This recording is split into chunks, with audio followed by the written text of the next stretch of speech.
প্রিয় দর্শক, আপনারা একটা জিনিস লক্ষ্য করেছেন, বৈভব সূর্যবংশী যখন আউট হন 28 বলে 45 রান করে, তখন মাত্র 9 ওভারের মধ্যেই 91 রান করে ফেলেছে ভারত। বৈভব সূর্যবংশী ফিরে গেলে ভারত হারায় 91 রানের মধ্যে 3 উইকেট। এরপর অবাক করা ব্যাপার হলো পাকিস্তানি বোলাররা পাকিস্তান ভারতকে রীতিমতো দাঁড়াতেই দেয়নি।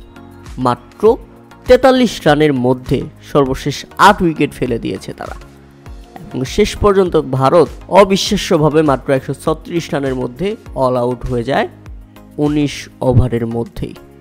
মানে আর 20 ওভারও ব্যাটিং করতে দেয়নি ভারতকে। এতটাই দারুণ বোলিং করেছে, এতটাই দারুণ কামব্যাক করেছে পাকিস্তান।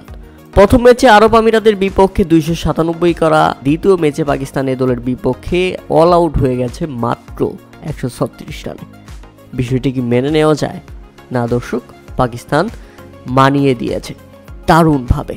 এরপর জয় তুলে নিয়েছে 8 উইকেটের বড় ব্যবধানে।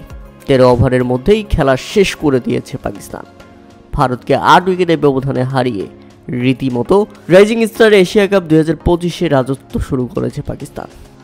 দলের হয়ে দারুণ ব্যাটিং করেন মাজ সাদাকাত। আর ভারতকে হারিয়ে পাকিস্তানের সেই কি উদযাপন, একদম চুপ করিয়ে দিল ভারতকে। এরপর আবার সেজদা দিয়ে আল্লাহর শুকরিয়া আদায়। ভারতীয় দর্শকদের রীতিমতো নীরব করে দিল পাকিস্তান। প্রিয় দর্শক, যারা ম্যাচটি উপভোগ করেছেন তারা অবশ্যই আমাদের কমেন্ট করে জানাবেন আপনার কাছে কেমন লেগেছে ভারত পাকিস্তানের এই লড়াই, সেটা জানাতেও ভুলবেন না।